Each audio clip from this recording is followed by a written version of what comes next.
నమస్కారం. హలో స్వతంత్ర కార్యక్రమానికి స్వాగతం. హైదరాబాద్ అనగానే అందరికీ గుర్తొచ్చే అంశాల్లో ఐటీ సెక్టార్ కూడా ఒకటి. సాఫ్ట్వేర్ రంగంలో ప్రపంచవ్యాప్తంగా పేరెన్నికగన్న హైదరాబాద్ లో పురుషులతో పాటు మహిళలు కూడా పెద్ద సంఖ్యలో ఈ రంగంలో ఉపాధి పొందుతున్నారు. అనేక మంది మహిళలు ఇందులో విజేతలుగా నిలిచి తోటి వారికి ఆదర్శంగానూ నిలుస్తున్నారు. అయితే కొందరు మహిళలు మాత్రం ఈ ఉద్యోగాల్లో ఉండే మానసిక ఒత్తిడిని జయించలేకపోతున్నారు. ముఖ్యంగా వివాహితులకైతే ఇబ్బందులు మరింత తీవ్రంగా ఉన్నాయి. ఓవైపు ఉద్యోగ భారం, మరోవైపు కుటుంబ బాధ్యతలు సమన్వయం చేసుకోలేకపోతున్నారు.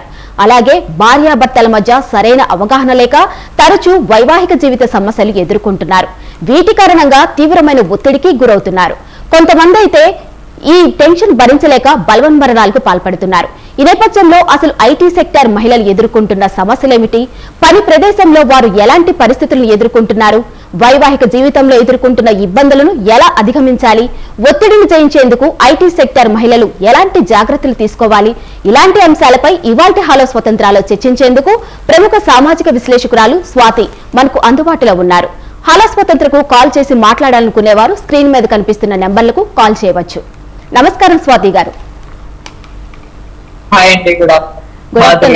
గుడ్ ఆఫ్టర్నూన్ అండి. స్వాతి గారు, సాఫ్ట్వేర్ జాబ్ అంటే 5 అంకెల జీతం అంటారు, హైఫై లైఫ్ అంటారు. అది నాణానికి ఒకవైపు మాత్రమే అని కొందరు అంటారు. ఇంకొక వైపు చూసుకుంటే అసలు సాఫ్ట్వేర్ ఉమెన్స్ పడుతున్న ఇబ్బందులు అంతా ఇంత కావంటారు. అసలు వాళ్ళ ఇబ్బందులు ఎలా ఉంటాయండి? అసలు యాక్చువల్లీ మీరు ఇప్పుడు తీసుకొచ్చిన డిస్కషన్ చాలా ఇంపార్టెంట్. ఎందుకంటే చాలా సర్వేస్ కూడా చెప్తాను ఏంటంటే ఇండియాలో ఉమెన్ హైయర్ ఎడ్యుకేషన్ లోకి ఎక్కువ వెళ్తారు. అంటే మీరు గమనిస్తే మన తల్లిదండ్రుల వయసు కానీ మన అమ్మమ్మల వయసు వాళ్ళతో కంపేర్ చేసుకుంటే మన జనరేషన్ లో గ్రాడ్యుయేషన్ కంప్లీట్ చేస్తున్న ఉమెన్ ఎక్కువ ఉన్నారు. ఎక్కువ ఇంజనీరింగ్ చదువుతున్నారు, డిగ్రీలు పంపిస్తున్నారు, even MBA higher education post graduation కూడా పంపిస్తున్నారు. కానీ ఇండియాలో ఒక సర్ప్రైజింగ్ థింగ్ జరుగుతుంది. హైయర్ ఎడ్యుకేషన్ చదువుతున్న మహిళలు ఎక్కువ ఉంటున్నారు కానీ చదువుతున్న వాళ్ళలో ఉద్యోగాలు చేసిన వాళ్ళు చాలా తక్కువ ఉంటున్నారు. కేవలం 30% మంది హైయర్ ఎడ్యుకేషన్ డిగ్రీస్ ఉన్నా కూడా ఉద్యోగాల్లో పనిచేస్తున్నారు. ఎందుకు ఇలా జరుగుతుంది అని చెప్పి ఇది 2018 ఎకనామిక్ సర్వేలో దీని నుంచి చాలా డీప్ గా స్టడీ చేయడం కూడా జరిగింది. ఏంటి ఈ 30% ట్రాన్స్లేషన్ రేషియో ఏంటి? మీరు గమనిస్తే అన్ఎడ్యుకేటెడ్ రూరల్ ఏరియాస్ లో ఉమెన్ బాగా వర్క్ చేస్తారు కదా, పంట పొలాల్లో కానివ్వండి, డైలీ కన్స్ట్రక్షన్ వర్కర్స్ లో కానీ రకరకాల కూలీ పనులకు పంటలు ఎక్కువ వెళ్తారు. బాగా rich and highly educated families ఉన్న ఉమెన్ బయటకు వెళ్తారు. కానీ మధ్యలో ఉన్న మిడిల్ క్లాస్ ఎడ్యుకేటెడ్ ఉమెన్ ఎందుకు ఉద్యోగాల్లోకి వెళ్ళట్లేదు అని స్టడీ చేస్తే గమనించిన రీజన్స్ మీరు హైలైట్ చేస్తుంది. ఒకటి ఏంటంటే వర్క్ ని లైఫ్ ని బ్యాలెన్స్ చేయడంలో డిఫికల్టీ.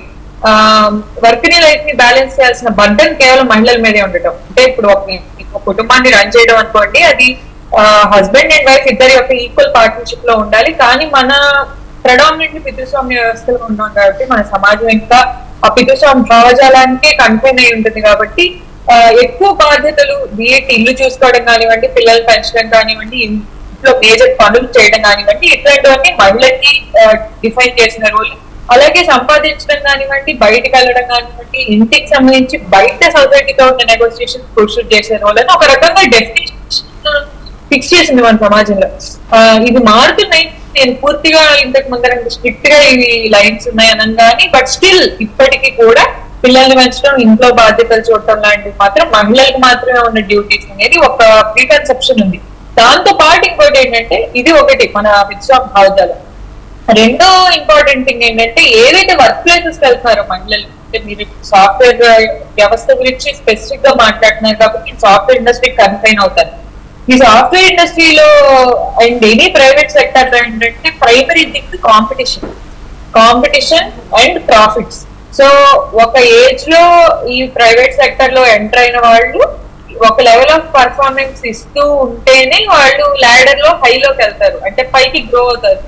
అలా ల్యాడర్ లో పైకి వెళ్ళడంలో మధ్యలో ఎక్కడ చిన్న ఫుల్ స్టాప్ కామా పడినా కూడా వీళ్ళతో పాటు ఉన్న మెన్ ముందుకెళ్ళిపోతారు. అందుకే మీరు గమనిస్తే మేనేజర్ లెవెల్లో లేదా సిఇఓ లెవెల్లో మహిళలు చాలా తక్కువ మంది ఉంటారు. చాలా కొద్ది మంది మన వాళ్ళ స్టోరీస్ వింటూ ఉంటాం. చిన్నప్పటి నుండి నేను చూస్తుంది అదే ఇంద్రనోయి, అదే చందాకు వచ్చారు. సో వాళ్ళు తప్ప సిఇఓ లెవెల్ కి రేజ్ అవుతున్న ఉమెన్ చాలా చాలా తక్కువ ఉంటారు. ఎందుకంటే మధ్యలో చిన్న కామాలు ఫుల్ స్టాప్ పడుతున్నాయి, వీళ్ళు ఆగిపోతున్నారు, రేస్ లో మెన్ ముందుకు వెళ్తున్నారు.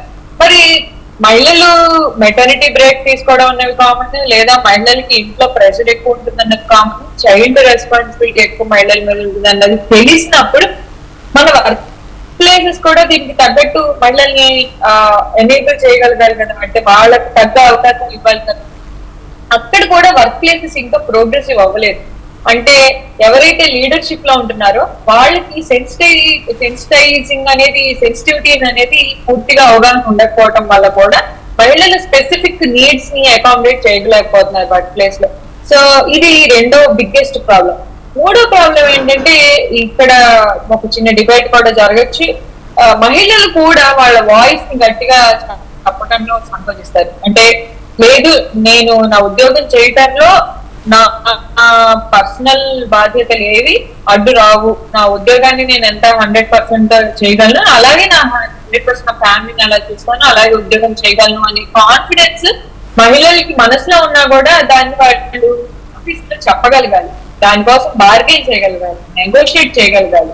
అన్ఫార్చునేట్లీ ఏమవుతుందంటే ఈవిడికి ఇప్పుడే పిల్లలు పుట్టారు కదా, ఈవిడ ఉద్యోగం చేయలేకపోవచ్చు అని అనుకోవడం కానీ, ఈవిడికి మొన్నే పెళ్ళైంది కదా ఈవిడ ఉద్యోగం సరిగ్గా చేయలేకపోవచ్చు అని కానీ అనుకునే భావజాలం మన సొసైటీలో ఉన్నప్పుడు మనం లేదు అలా జరగదు, నేను చేయగలను, నేను డెలివర్ చేయగలను అన్న కాన్ఫిడెన్స్ మన వ్యవస్థకి ఇవ్వగలగాలి.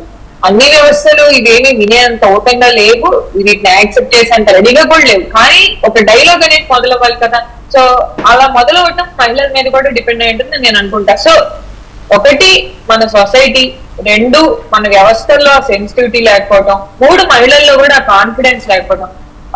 ఈ మూడు నాకు తెలిసి ప్రెడామినెంట్ రీజన్స్ అని నేను అనుకుంటాను ఎందుకు ఈ స్ట్రెస్ ఎక్కువగా ఉమెన్ మీద పడుతుంది అనడానికి.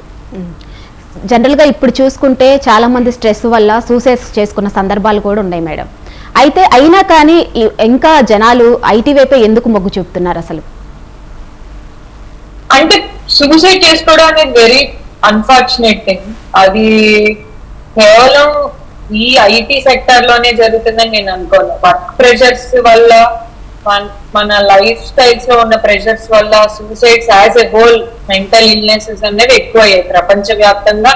ఎందుకు ప్రెషర్స్ ఎక్కువ అవుతున్నాయి, ఎందుకు స్ట్రెస్ ఎక్కువ అవుతున్నాయి, సూసైడ్స్ ఎందుకు చేసుకుంటారు ఎక్కువ మంది అనేది ఒక పెద్ద కన్సర్న్. దాన్ని ఇండిపెండెంట్ గా చూడాలి. దాన్ని కేవలం మనం ఐటీ సెక్టర్ కి ఆపాదించుకొని చాలా నారోగా స్టడీ చేస్తున్నట్లు నేను అనుకుంటాను. బట్ స్టిల్ ఐటీ సెక్టర్ ఎందుకు కంటిన్యూ అవుతారన్నది నేను ఆన్సర్ చెప్తాను. ఒకటి, మనకి ఇండియాలో ఇన్ఫర్మేషన్ టెక్నాలజీ అనేది, ఇంగ్లీష్ అనేది, ఈ రెండు వస్తే ఈజీగా ఉద్యోగాలు క్రియేట్ అవుతాయి. సో ప్రపంచ వ్యాప్తంగా ఇన్ఫర్మేషన్ టెక్నాలజీ జాబ్స్ కి ఇండియానే సెంటర్ పాయింట్ కదా. అంటే మనం బెస్ట్ బ్రెయిన్స్ ప్రపంచం మొత్తానికి ఇది ఇవ్వగలుగుతాం. సో మనకి మ్యాథ్స్ మీద కమాండ్ ఉంటుంది, ఇంగ్లీష్ మీద కమాండ్ ఉంటుంది, సాఫ్ట్వేర్ ని చిన్నప్పటి నుండి నేర్పిస్తున్నారు. అండ్ మనకి చాలా జాబ్స్ ఐటీ రంగంలోనే క్రియేట్ అవుతున్నాయి. మరి క్రియేట్ అవుతున్నప్పుడు ఐటీ రంగం చూస్ చేసుకోవడం న్యాచురల్ కదా. సో మీరన్నట్టు లెస్ స్ట్రెస్ ఉన్న జాబ్స్ వేరే ఫీల్డ్స్ లో కూడా క్రియేట్ అయితే, ఐటీలో క్రియేట్ అయినంత ఐ థింక్ అప్పుడు న్యాచురల్ గా డైవర్ట్ అవుతారు. నాకు తెలిసి ఇప్పుడు ఎక్కువ యంగ్స్టర్స్ స్టార్ట్అప్స్ కానివ్వండి, ఆంటర్ప్రెన్యూర్షిప్ కానివ్వండి, వాళ్ళ ఓన్ బిజినెసెస్ వాళ్ళు పెట్టుకోవడమే పొంగు చూపిస్తున్నారు. ఒకప్పుడు ఐటీ ఉంది, మేబీ 10 years 20 years బ్యాక్. ఇప్పుడు ఐటీ నుండి స్టార్ట్అప్స్ వైపుకి వెళ్తోంది society. Maybe few years down the line ఇంకా స్పెషలైజ్ ఏరియాస్ లోకి వెళ్తారు. బట్ ఫర్ నౌ ఐటీ అనేది ఇన్నోవేటివ్. ఓకే, ఐటీ జాబ్ చేసే వాళ్ళు చాలా చాలా బిజీగా ఉంటారు కదా మేడం. అసలు ఈ ప్రభావం పిల్లల మీద కానీ, ఇంట్లో కుటుంబ సభ్యుల మీద కానీ అది ఎలా చూపుతుందంటారు అసలు? అంటే నేను పూర్తిగా ఐటీ జాబ్ చేసిన తరపున మాట్లాడడం తప్పు కూడా. ఎందుకంటే నేను ఐటీ జాబ్ వదిలేసి ఎన్నేళ్ళైంది, అప్పటి నుండి నేను వేరే వెంచర్స్ లో ఉన్నాను. బట్ స్టిల్ నాకున్న ఫ్రెండ్స్ నుండి, నాకున్న సర్కిల్ నుండి నాకు తెలుస్తున్న ఫీడ్బ్యాక్ ఏంటంటే వర్క్ అవర్స్ అనేవి కాస్త ఎక్కువ ఉంటాయి. 10 to 12 hours వర్క్ అవర్స్ ఉంటాయి.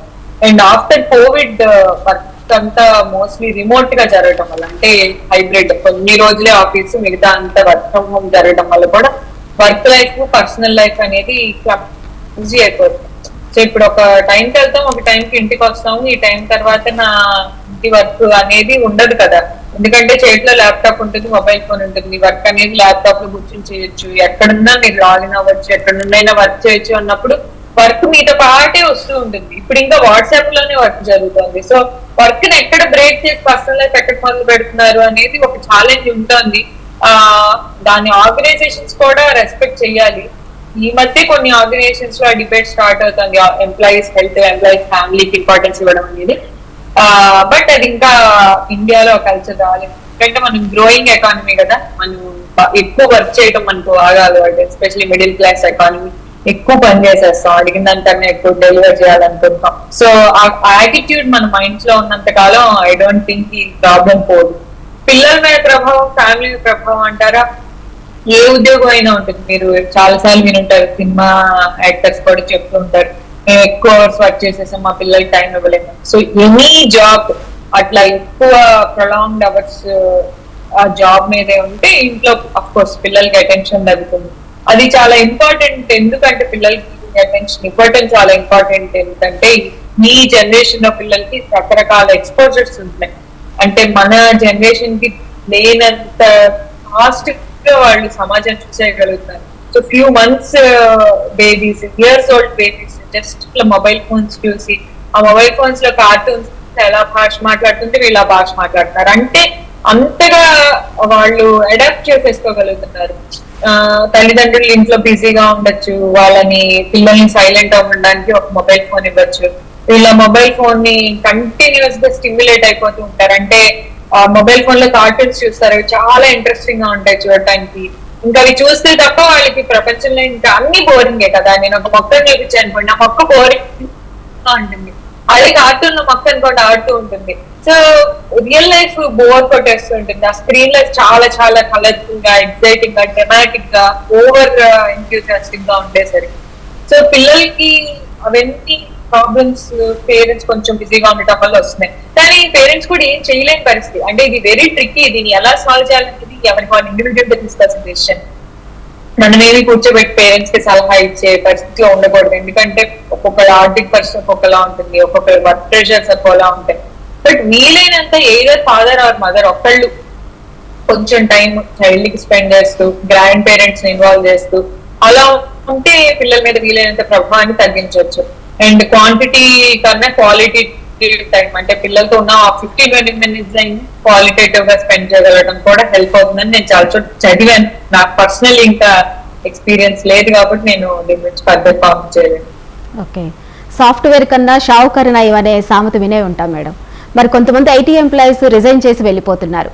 అసలు దేనికి అలా రిజైన్ చేయడానికి గల కారణం ఏంటి అసలు? ఎందుకు? యాక్చువల్లీ రైట్, అది లాస్ట్ ఇయర్ ఒక పెద్ద డిస్కషన్ స్టార్ట్ అయింది, గ్రేట్ రెసిగ్నేషన్ అని చెప్పి.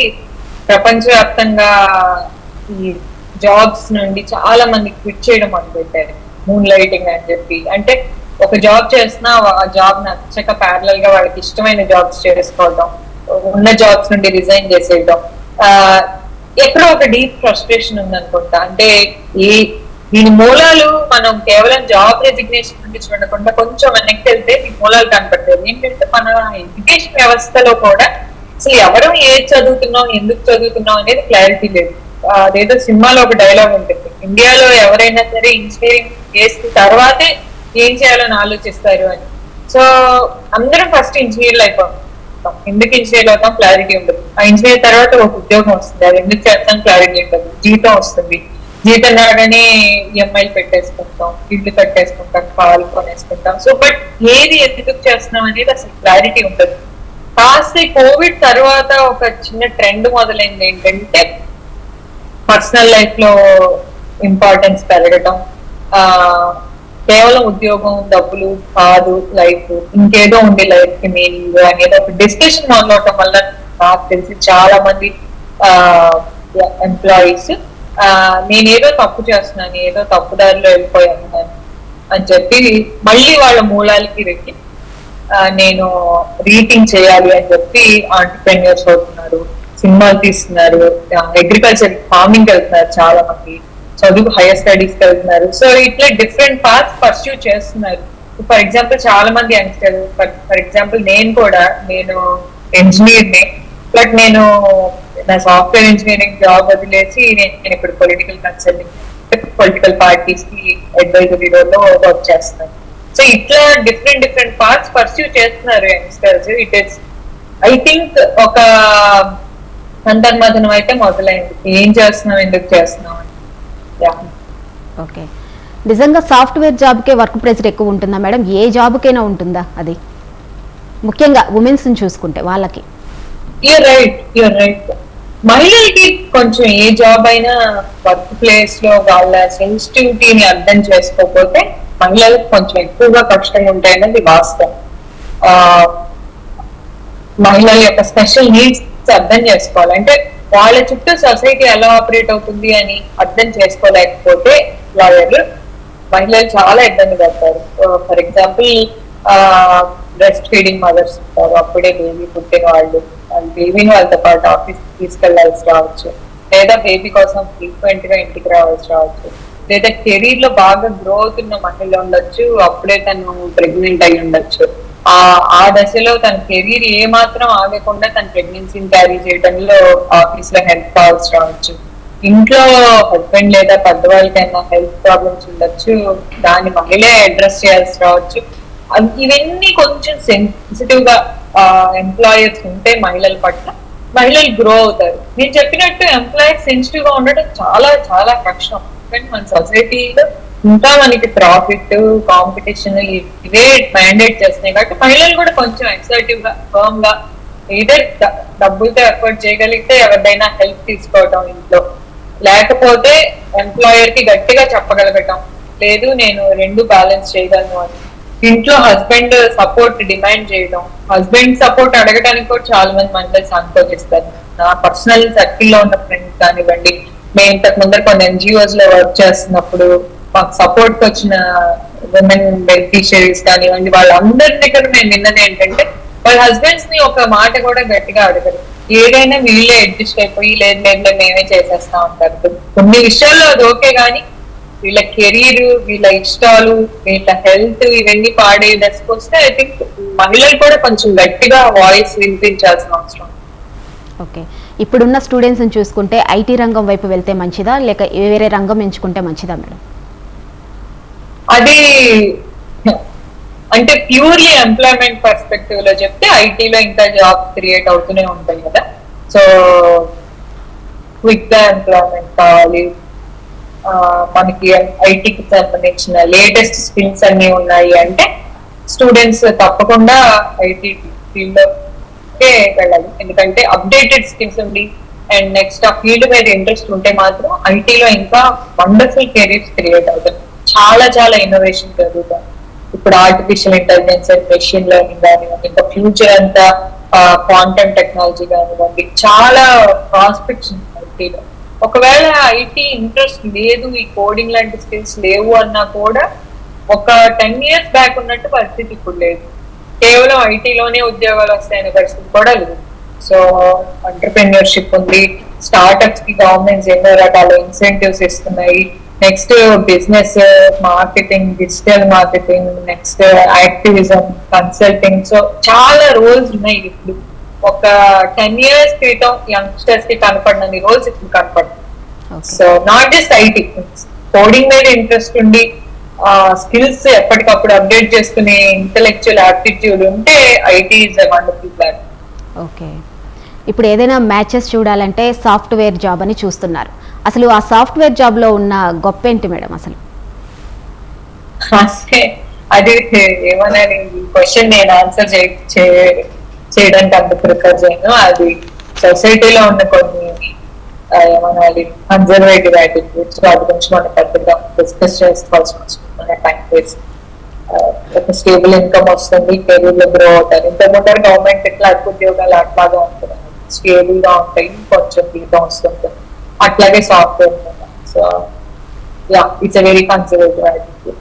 ఓకే, మహిళలకు ఉపయోగపడే విధంగా ఐటీ సర్కార్ ఎలాంటి టర్మ్స్ అండ్ కండిషన్స్ పెడితే బాగుంటుంది? అంటే ఎక్కువ పడకుండా, వర్క్ స్ట్రెస్ ఎక్కువ పడకుండా. కరెక్ట్. ఇది చాలా ఇంపార్టెంట్ క్వశ్చన్. మహిళలకి ఒకటి బస్సు కానివ్వండి, ప్రైవేట్ ట్రాన్స్పోర్ట్ అరేంజ్ చేయడం అనేది కంపల్సరీగా చూసుకోవాలి.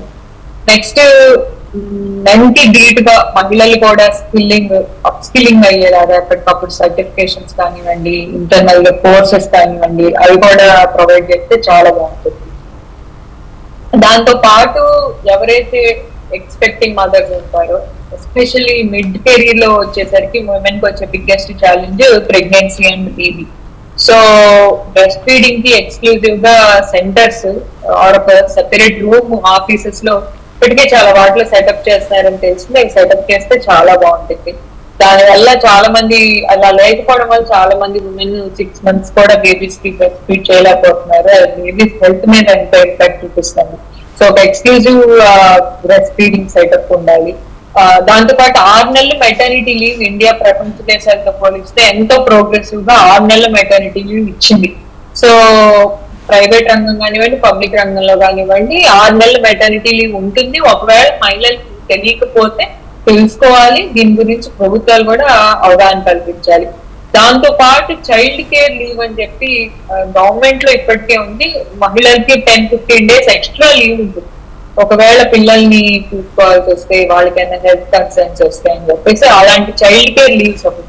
వీటన్నిటికన్నా ఇంపార్టెంట్ ఏంటంటే కేవలం ఈ బాధ్యతలన్నీ మహిళలు మాత్రమే చేయాల్సినవి అని నమ్మటం ఆర్గనైజేషన్స్ మానేయాలి.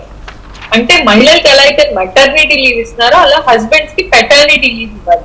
పురుషులకి వాళ్ళు ఫాదర్ అయితే వాళ్ళకి బాధ్యత ఉంటుంది కాబట్టి పెటర్నిటీ లీవ్ ఒకటి ఇవ్వాలి. దాంతో పాటు చైల్డ్ కేర్ లీవ్ ని హస్బెండ్స్ కి అంటే మెన్ కూడా ఎక్స్టెండ్ చేయాలి.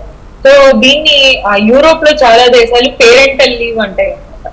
సో ఇద్దరికి కలిపి మేము 1 సంవత్సరం పాటు లీవ్ ఇస్తాం, ఎవరు ఎన్ని రోజులు వాడుకుంటారో మీ ఇష్టం అని చెప్పేసి ప్రభుత్వాలు చెప్తాయి యూరోప్ లో. అలాంటి పాలసీస్ ఇండియాలో కూడా రావాలి.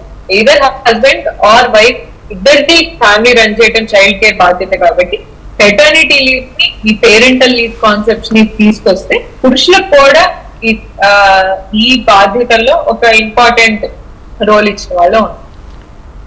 రైట్, థ్యాంక్ యూ స్వాతి గారు, మీ విలువైన సమయాన్ని మాకు కేటాయించినందుకు. సో ఇదండి ఇవాళ స్వతంత్ర కార్యక్రమం. రేపు మరొక అంశంతో మళ్ళీ కలుసుకుందాం. అంతవరకు సెలవు, నమస్కారం.